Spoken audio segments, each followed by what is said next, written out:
नमस्कार दोस्तों, मैं फिर से आप लोग के सामने उपस्थित हूँ एक नई वीडियो को लेकर, जो कि आपके सीटेट के लिए बहुत ही हेल्पफुल होगा।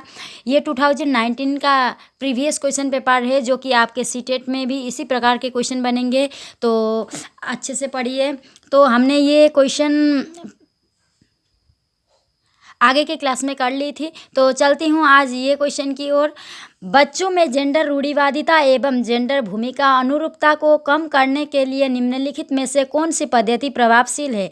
तो हम क्या करते हैं, बच्चों में जेंडर रूढ़िवादिता को ख़त्म करने के लिए या फिर कम करने के लिए हम कौन सी पद्धति हमारे लिए सबसे उपयोगी है। तो पहला ऑप्शन है जेंडर पक्षपात के बारे में परिचर्चा। दूसरा ऑप्शन है जेंडर विशिष्ट भूमिकाओं को महत्व देना। तीसरा ऑप्शन है जेंडर पृथक खेल समूह बनाना। चौथा ऑप्शन है जेंडर पृथक बैठने की व्यवस्था करना। तो इसमें से पहला ऑप्शन ही राइट हो जाएगा, जेंडर पक्षपात के बारे में परिचर्चा करना। क्योंकि परिचर्चा करने से हमें जेंडर पक्षपात के बारे में अगर हमने बच्चों से परिचर्चा की तो उन्हें पता चलेगा कि लड़का और लड़कियां एक समान है। लड़का जितना काम कर सकता है लड़की भी उतना काम कर सकती है, दोनों में समानता है। इस बात को अगर हम कक्षा में परिचर्चा करेंगे तो बच्चों को तभी समझ आएगा। तो बिल्कुल यही क्वेश्चन का आंसर बिल्कुल राइट हो जाएगा। तो चलती हूँ नेक्स्ट क्वेश्चन की ओर। रूही हमेशा समस्या के एकाधिक समाधानों के बारे में सोचती है, तो इनमें से काफ़ी समाधान मौलिक होते हैं। रूही किन गुणों का प्रदर्शन कर रही है। तो पहला ऑप्शन है सृजनात्मक विचारक। दूसरा ऑप्शन है अभिसारिक विचारक। तीसरा ऑप्शन है अनम्य विचारक। चौथा ऑप्शन है आत्मकेंद्रिक विचारक। तो रूही क्या कर रही है, एक समस्या को एक से अधिक समाधानों के बारे में सोच रही है। तो वो क्या कर रही है, वो पहला ऑप्शन ही राइट हो जाएगा, सृजनात्मक विचारक वाली है वो, क्योंकि वो एक समस्या को हजारों तरीक़ों से सॉल्व करने की कोशिश कर रही है। तो बिल्कुल कभी कभी आंसर में अपसारी चिंतन भी दिया होगा तो वो भी आंसर राइट हो जाएगा, क्योंकि अपसारी का मतलब ही यही है कि एक समस्या को हजारों तरीक़ों से सॉल्व करना ही है। और ये अभिसारी चिंतन जो है वो प्रतिभाशाली बच्चों में होता है या फिर साधारण बच्चों में होता है, वो सिर्फ एक ही तरीके से सोचते हैं। तो सृजनात्मक बच्चा जो होता है वो क्या करता है, वो अभिसारी चिंतन करता है। तो इसे भी अच्छे से याद रखना है, ये भी क्वेश्चन में बहुत बार पूछा गया है। तो चलती हूँ नेक्स्ट क्वेश्चन की ओर।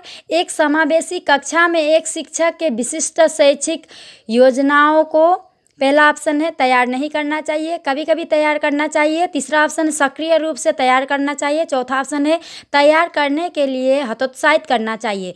तो एक समावेशी कक्षा में एक शिक्षक को शैक्षिक योजनाओं को बनाने के लिए क्या करना चाहिए, बिल्कुल तीसरा ऑप्शन ही सही हो जाएगा, सक्रिय रूप से तैयार करना चाहिए। ना कि हमें क्या करना, पहला ऑप्शन में दिया है तैयार नहीं करना चाहिए, तो ये नहीं है, क्योंकि हम बच्चों को तैयार करेंगे। और दूसरा ऑप्शन में दिया है कभी कभी तैयार करना चाहिए, तो ऐसा नहीं है, हम बच्चों को क्या करेंगे, हर रोज़ तैयार करेंगे, उन्हें पढ़ने के लिए प्रोत्साहित करेंगे। तो चौथा ऑप्शन में दिया है तैयार करने के लिए हतोत्साहित करना चाहिए। तो हमें कभी हतोत्साहित नहीं करना चाहिए बच्चों को, हमें क्या करना चाहिए, हमें प्रोत्साहित करना चाहिए बच्चों को।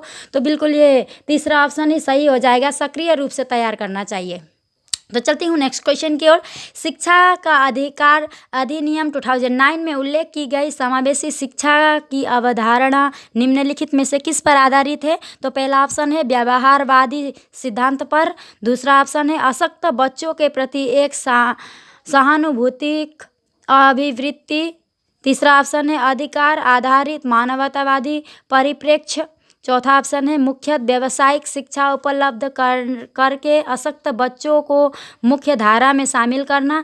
तो बिल्कुल शिक्षा का अधिकार अधिनियम 2009 में क्या उल्लेख करा गया है कि सभी बच्चों को समान अधिकार मिलना चाहिए। तो बिल्कुल तीसरा ऑप्शन ही सही हो जाएगा, अधिकार आधारित मानवतावादी परिप्रेक्ष्य, यही क्वेश्चन का आंसर राइट हो जाएगा। तो दोस्तों आज के लिए बस इतना ही, फिर से मिलेंगे नेक्स्ट वीडियो में, तब तक के लिए बाय बाय।